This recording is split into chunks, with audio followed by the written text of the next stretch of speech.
नमस्कार दोस्तों, मैं आप सभी का अपने YouTube चैनल की ऑनलाइन क्लासेज में स्वागत करता हूं। आशा करता हूं कि आप सभी स्वस्थ होंगे। आज फिर से बेटा आप लोगों के लिए बहुत ही इंपॉर्टेंट क्वेश्चन सेशन रहने वाला है। ज़्यादा से ज़्यादा बच्चे कमेंट करके आंसर देने की कोशिश कीजिएगा, ऐसा ही प्यार बनाए रखिएगा। चलो बेटा अपनी क्लास की शुरुआत करते हैं। बहुत ही इंपॉर्टेंट क्वेश्चन सेशन रहने वाला है। आज की क्लास का सबसे पहला क्वेश्चन है बेटा, which part of blood can be transfuse. Blood का कौन सा पार्ट होता है जिसको अपन ट्रांसफ्यूज कर सकते हैं। ऑप्शन ए है होल ब्लड, ऑप्शन बी है प्लेटलेट्स, ऑप्शन सी है आरबीसी, ऑप्शन डी है all of these. Right answer देने की कोशिश कीजिएगा बेटा, राइट आंसर देने की कोशिश कीजिएगा। बहुत ही इंपॉर्टेंट क्वेश्चन है। ब्लड का कौन सा पार्ट है जिसे अपन ट्रांसफ्यूजन कर सकते हैं। आरबीसी को कर सकते हैं क्या, प्लेटलेट को कर सकते हैं, होल ब्लड या सभी को कर सकते हैं। देखिएगा सबसे पहले तो बेटा अपने को पता होना चाहिए ब्लड ट्रांसफ्यूजन। ब्लड ट्रांसफ्यूजन की मैं बात करूं, चलो बेटा ब्लड ट्रांसफ्यूजन के अंदर ब्लड और ब्लड के प्रोडक्ट्स को क्या किया जाता है, ट्रांसफ्यूज किया जाता है। सर कौन से कंडीशन के अंदर, अगर बेटा एचबी का लेवल नॉर्मल से कम हो जाए। सेकंड में बेटा अगर मैं बात करके चलो अगर कोई इंजरी होगी और इंजरी के अंदर बेटा सीवियर ब्लड लॉस हो गया, या कोई सर्जरी चल रही है, सर्जरी के दौरान एक्सपेक्टेड ब्लड लॉस, जितना अपन ने ब्लड सोचा नहीं था उससे भी ज्यादा लॉस हो गया।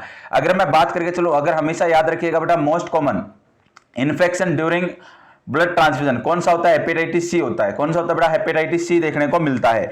अब देखिएगा सबसे पहले अगर मैं बात करें चलो आरबीसी, प्लेटलेट और होल ब्लड तीनों क्या होते हैं बेटा। देखिएगा सबसे पहले मैं कंपोनेंट की बात करें चलो आरबीसी, डब्ल्यूबीसी, प्लेटलेट्स और अपना प्लाज्मा, ये सारे के सारे क्या होते हैं, कंपोनेंट होते हैं। और होल ब्लड के अंदर ये सारे के सारे क्या होते हैं, इंक्लूडेड होते हैं। तो कौन सा पार्ट अपन ट्रांसफ्यूज कर सकते हैं, तो राइट आंसर अपना क्या जाएगा सर, अपन क्या कर सकते हैं बेटा, प्लेटलेट्स को भी, डब्ल्यूबीसी को भी और आरबीसी को भी, तीनों को अपन क्या कर सकते हैं, ट्रांसफ्यूजन कर सकते हैं। तो अपना राइट आंसर क्या जाएगा, फोर्थ जाएगा। नेक्स्ट वन अपन नेक्स्ट क्वेश्चन तरफ रुक करते हैं। नेक्स्ट क्वेश्चन क्या है, 18 gauge venous cannula is used for. जो 18 गोज का इंट्रावेनस कैनुला किसके लिए यूज किया जाता है, ब्लड ट्रांसफ्यूजन के लिए, न्यूबॉर्न बेबी के लिए, सबक्यूटेनियस इंजेक्शन के लिए या मेडिकेशन के लिए। राइट आंसर देने की कोशिश कीजिएगा बेटा, किसके लिए यूज किया जाता है। देखिएगा फटाफट मैं आप लोगों को एक ट्रिक बताता हूं कैनुला को याद रखने की। ओजी, जीपी, बॉय और वायलेट। देखिएगा ओ से बेटा होता है ऑरेंज, जी से होता है ग्रे, फिर जी से होता है ग्रीन, फिर बेटा पी से होता है पिंक, फिर बी से होता है ब्लू, वाई से होता है येलो, वी से होता है वॉयलेट या पर्पल बोल सकते हैं। हमेशा याद रखिएगा बेटा जो 40 नंबर का और 60 नंबर का अपन इसका यूज करते हैं बेटा हायर कंसेंट्रेटेड फ्लूइड को एडमिनिस्टर करने के लिए, हाइपोवोलेमिया वगैरह की कंडीशन हो जाए तो 14 और 16 गोज का यूज किया जाता है। सर 18 गोज का, 18 गोज का ग्रीन कलर का किसके अंदर करते हैं, ब्लड ट्रांसफ्यूजन के अंदर करते हैं और मेल अडल्ट के अंदर करके चलते हैं। 20 नंबर का बेटा किसके अंदर अपन यूज करते हैं, 20 नंबर गोज का जो कैनुला होता है फीमेल अडल्ट के अंदर करते हैं और ओल्ड एज पेशेंट के अंदर करके चलते हैं। ब्लू कलर का बेटा चिल्ड्रन के अंदर यूज करते हैं, येलो कलर का बेटा इन्फेंट के अंदर यूज करते हैं और वॉयलेट या पर्पल कलर का अपन नियोनेट के अंदर यूज करके चलते हैं according to theoretical portion. Practically अपन कुछ भी कर सकते हैं। अगर मैं मोस्ट कॉमन यूज की बात करें क्लिनिकल प्रैक्टिस के अंदर 20 टू 22 गोज का अपन यूज करके चलते हैं। तो 18 गोज का जो कैनुला होगा उसका यूज अपन क्यों करते हैं बेटा, अभी अभी बताया मैंने, ब्लड ट्रांसफ्यूजन के लिए करते हैं। किसके लिए, ब्लड ट्रांसफ्यूजन के लिए और मेल अडल्ट के अंदर अपन यूज करके चलते हैं। तो अपना राइट आंसर क्या जाएगा, option is the right answer. Next question तरफ रुक करते हैं। अपना नेक्स्ट क्वेश्चन आज की क्लास का, a unit of blood contain how much amount of blood. एक यूनिट के अंदर कितने अमाउंट ब्लड होता है। एक यूनिट होगी ब्लड कितना ब्लड कंटेन करके रखती है, 250 ml, 100 ml, 350 ml या 500 ml। राइट आंसर देने की कोशिश कीजिएगा, राइट आंसर देने की कोशिश कीजिएगा सभी बच्चे, राइट आंसर देने की कोशिश कीजिएगा। देखिएगा बेटा होल ब्लड, कौन सा ब्लड सर, होल ब्लड। और होल ब्लड के अंदर होता है 350 ml। और सर 350 ml की अगर मैं बात करके चलूं तो 350 ml के अंदर अगर मैं बात करें चलो बेटा हमेशा याद रखेगा 300 ml तो क्या होता है, ब्लड होता है और 50 ml क्या होता है, एंटीकोगुलेंट होते हैं। 300 ml क्या हो गया, ब्लड हो गया, प्लस में 50 ml एंटीकोगुलेंट।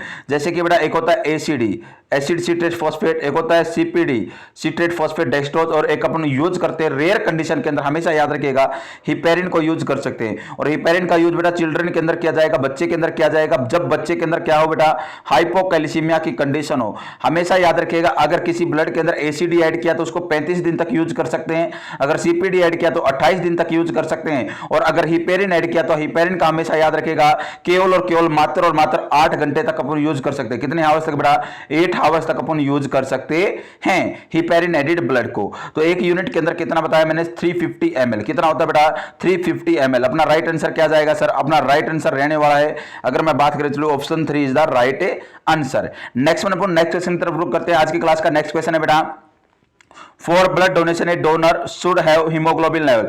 अगर कोई बंदा है बेटा ब्लड डोनेट करना चाहता है, ब्लड डोनेट करना चाहता है, तो उसके अंदर हीमोग्लोबिन का लेवल क्या होना चाहिए, कितने से ज्यादा होना चाहिए? 11 ग्राम, 13 ग्राम, 10 ग्राम, 12 ग्राम। राइट आंसर देने की कोशिश कीजिएगा। सबसे पहले अगर मैं बात करूं बेटा क्वालिटी एज एड डोनर, अगर एक डोनर के अंदर, किसके अंदर बेटा, एक डोनर के अंदर अगर मैं क्वालिटी की बात करके चलूं, सबसे पहले एज होनी चाहिए 18 टू 65 ईयर्स। अगर मैं वेट की बात करें, चलो हमेशा याद रखिएगा वेट कितना होना चाहिए, सारे वेट होना चाहिए बेटा। अगर फीमेल क्लाइंट की मैं बात करूं 45 केजी और मेल क्लाइंट की अगर मैं बात करूं चलो 50 केजी। अगर मैं बात करूं चलो एचबी लेवल हमेशा 12 ग्राम से ज्यादा होना चाहिए। नेक्स्ट बेटा अगर मैं बात करके चलो एक यूनिट के अंदर कितना डोनेट कर सकता है, 400 टू 450 ml। अगर मैं बात करके चलो बेटा सम इन्वेस्टिगेशन, कुछ इन्वेस्टिगेशन परफॉर्म की जाती है, जैसे कि hepatitis B, hepatitis C, syphilis, malaria और एचआईवी, ये 5 डिजीज कंडीशन होती है, इनको अपन परफॉर्म करके चलता है। अगर इनसे फ्री होगा तो उसको एज ए डोनर एक्सेप्ट करेंगे।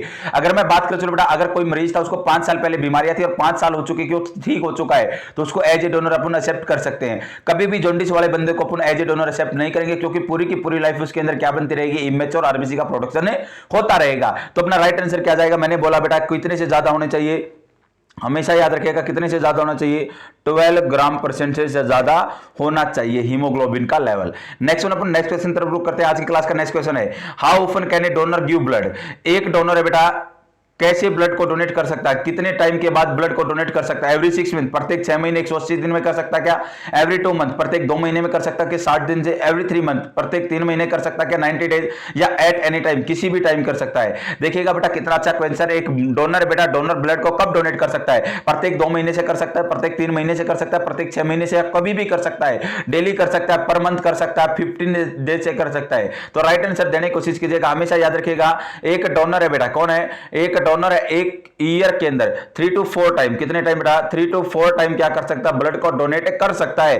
अगर मैं बात करें चलो प्रत्येक एवरी 3 मंथ क्या कर सकता है? ब्लड को डोनेट कर सकता है। अपना राइट आंसर क्या जाएगा? ऑप्शन 3। नेक्स्ट क्वेश्चन तरफ रुक करते हैं। नेक्स्ट क्वेश्चन है, what are the 5 condition evaluated by Apgar test. एक अपन एप्गार टेस्ट परफॉर्म करके चलते हैं, एप्गार स्कोर परफॉर्म करके चलते हैं, उसके अंदर कौन कौन सी 5 कंडीशन का अपन एसेस करके चलते हैं। राइट आंसर देने की कोशिश कीजिएगा, राइट आंसर देने की कोशिश कीजिएगा। सबसे पहले तो अपने को पता होना चाहिए एप्गार स्कोर कब आया? 1952 में आया। किसने दिया? वर्जीनिया एप्गार ने दिया। इसके अंदर बॉडी के 3 सिस्टम के फंक्शन को एसेस करके चलते हैं, नर्वस सिस्टम बेटा, रेस्पिरेटरी सिस्टम, और अगर मैं बात करके चलूं कौन सा सिस्टम सर? नर्वस हो गया बेटा अपना, रेस्पिरेटरी हो गया और मस्कुलोस्केलेटल सिस्टम। इन 3 सिस्टम के फंक्शन को अपन एसेस करके चलते हैं। नेक्स्ट अगर मैं बात करके चलो हमेशा याद रखिएगा, जिंदगी के अंदर याद रखिएगा, sorry, nervous system, respiratory system और कार्डियोवास्कुलर सिस्टम के फंक्शन को अपन एसेस करके चलते हैं बेटा। नेक्स्ट वन अगर मैं बात करके चलूं हमेशा याद रखिएगा, सबसे पहले कितने पैरामीटर होते हैं? 5 पैरामीटर होते हैं।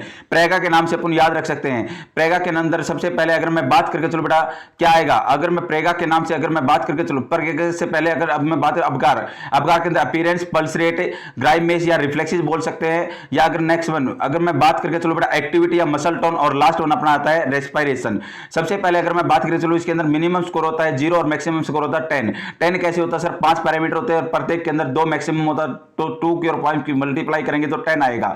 अगर मैं बात करके चलूं तो हमेशा याद रखिएगा सबसे पहले ऑप्शन ए कलर कर सकते हैं क्या? हार्ट रेट है, रिफ्लेक्सिज्म, मसल टोन है या रेस्पिरेशन। ऑप्शन बी है blood pressure, heart rate, respiration, reflexes, muscle tone. Option C है reflexes, colour, movement, heart rate, respiration. Option 4 है respiration, muscle tone, heart movement और बेटा रिफ्लेक्सिस। सबसे पहले आंसर देने की कोशिश कीजिए। राइट आंसर मैंने पूरे के पूरे बताया बेटा, क्या क्या चेक करके चलते हैं। राइट आंसर देने की कोशिश कीजिएगा। Very good. हमेशा याद रखिएगा अपन क्या क्या कर सकते हैं बेटा, हार्ट रेट को चेक कर सकते हैं, कलर को चेक कर सकते हैं, रिफ्लेक्सिस को चेक कर सकते हैं, मसल टोन को चेक कर सकते हैं और रेस्पिरेशन। मैंने पूरा का पूरा बताया। एप्गार के अंदर कितने होते हैं? 5 होते हैं और 5 के अंदर बेटा ए से आ गया अपना अपीयरेंस, फिर बेटा पी से आ गया पल्स रेट, जी से आ गया ग्राइमेस या रिफ्लेक्सिस, फिर बेटा ए से आ गया एक्टिविटी या मसल टोन, और लास्ट वन अपना आर से आ गया रेस्पिरेशन। ऑप्शन है अपना क्या जाएगा? राइट आंसर जाएगा। नेक्स्ट वन अपन नेक्स्ट क्वेश्चन तरफ रुक करते हैं। When should an Apgar score be reassessed. अपना एप्गार स्कोर को रीअसेस्ड कब करना चाहिए? फर्स्ट है बेटा 2 मिनट पे, सेकंड है 10 मिनट पर, थर्ड है 5 मिनट पर। No reassessment of Apgar score is needed. कोई भी एप्गार स्कोर को रीअसेस करने की जरूरत नहीं है। तो राइट आंसर देने की कोशिश कीजिएगा, राइट आंसर देने की कोशिश कीजिएगा। सबसे पहले हमेशा याद रखिएगा आप एप्गार स्कोर को बेटा एट 1 मिनट, 1 मिनट के ऊपर क्या किया जाता है, एसेस किया जाता है। उसके बाद 5 मिनट पर एसेस किया जाता है। अगर सेकंड वाले के अंदर किसी भी प्रकार की कोई भी एबनॉर्मलिटी मेजरमेंट होती है तो अपने को थर्ड टाइम अपने को क्या करना चाहिए, एबगार स्कोर को एसेस करना चाहिए, और उसी को बोलते हैं रीएसेस करना। और रीएसेस करना कब किया जाता है, 10 मिनट के ऊपर। कब बेटा, 10 मिनट के ऊपर क्या किया जाता है, एबगार स्कोर को रीएसेस किया जाता है। ऑप्शन सेकंड क्या जाएगा, राइट आंसर जाएगा। नेक्स्ट वन बेटा, अपन नेक्स्ट क्वेश्चन की तरफ रुख करते हैं। What is the typical 1 minute Apgar score for a newborn. एक न्यूबॉर्न बेबी के अंदर नॉर्मल जो एबगार स्कोर रहेगा कितना रहता है, अरे 1 मिनट के ऊपर नॉर्मल एबगार स्कोर कितना रहता है, 8 to 10 रहता है क्या, 5 to 7 रहता है, 4 to 3 रहता है, या 3 to 5 रहता है। राइट आंसर देने की कोशिश कीजिएगा, राइट आंसर देने की कोशिश कीजिएगा, राइट आंसर देने की कोशिश कीजिएगा। मैंने बताया बेटा एबगार स्कोर के अंदर जो स्कोर होता है, सर जो स्कोर होता है एबगार स्कोर के अंदर कितना होता है, 0 to 10 होता है। कितना होता है बेटा, 0 to 10 होता है। और 0 to 10 के अंदर मैं बात करें, चलो सबसे पहले 8 to 10 होगा तो अपन बोल सकते हैं बेटा कोई कंडीशन नहीं, कोई रिस्क नहीं है किसी भी प्रकार का, नॉर्मल है, अपन नॉर्मल केयर प्रोवाइड कर सकते हैं as a newborn baby post operative. अगर मैं सेकंड में बात करूं बेटा 4 to 7 आ गया, 4 to 7 आ गया तो अपन बोल सकते हैं मॉडरेट है, इसको प्रॉब्लम हो सकती है, और प्रॉब्लम होगी तो इसको को अपन एनआईसीयू वगैरह में रख सकते हैं, ऑटो वगैरह दे सकते हैं, और रूटीन केयर तो प्रोवाइड करनी ही होगी।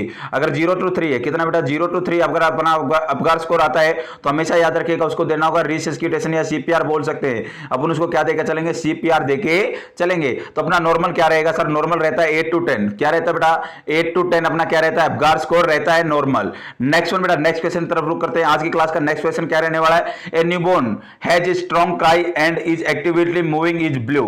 देखिएगा ध्यान से सुनिएगा, एक न्यूबॉर्न है, स्ट्रॉन्ग क्राई जोरदार तरीके से रो रहा, वाइग्रस क्राई कर रहा है, तो नंबर कितने हो गए, 2। Actively move his blue extremities, उसकी एक्सट्रीमिटीज कैसी है, ब्लू है। When stimulate vital sign are pulse 140 है, रेस्पिरेशन 48 है। What is his Apgar score, Apgar score निकाल के बताओ बेटा, एबगार स्कोर निकाल के बताओ क्या रहेगा आपका, एबगार स्कोर क्या आएगा बेटा। देखिएगा फटाफट अगर मैं बात करें, चलो एबगार स्कोर क्या आएगा। अगर बंदा क्राई कर रहा है, स्ट्रॉन्ग क्राई है, वाइग्रस क्राई है, तो नंबर देंगे 2। अगर एक्टिवली मूविंग है, पूरा का पूरा मूव कर रहा है, हिज ब्लू एक्सट्रीमिटीज, और एक्सट्रीमिटीज कैसी है, ब्लू है। देखना बेटा स्ट्रॉन्ग क्राई कर रहा है तो 2 देंगे। एक्टिवली मूव, अच्छे से मूवमेंट कर रहा है तो तब भी कितने देंगे, 2 देंगे। एक्सट्रीमिटीज कैसी है सर, ब्लू है, एक्सट्रीमिटीज ब्लू है, बॉडी पिंक है तो 1 देंगे। कितना देंगे बेटा, 1 देंगे। नेक्स्ट वन अगर मैं बात करके चलूं, वाइटल साइन पल्स रेट 140 है तो 2 देंगे बेटा, 100 से ज्यादा है, और रेस्पिरेशन 48 से, रेस्पिरेशन कितनी है, 48 है, तो नॉर्मल के अंदर है तो 2 देंगे। टोटल कितना हो गया बेटा, what is his Apgar score. Right answer देने की कोशिश कीजिएगा, राइट आंसर देने की कोशिश कीजिएगा, राइट आंसर देने की कोशिश कीजिएगा। राइट आंसर क्या आएगा, 9। राइट आंसर क्या रहेगा बेटा, अपना option A is the right answer, option A is the right answer, option A क्या रहेगा।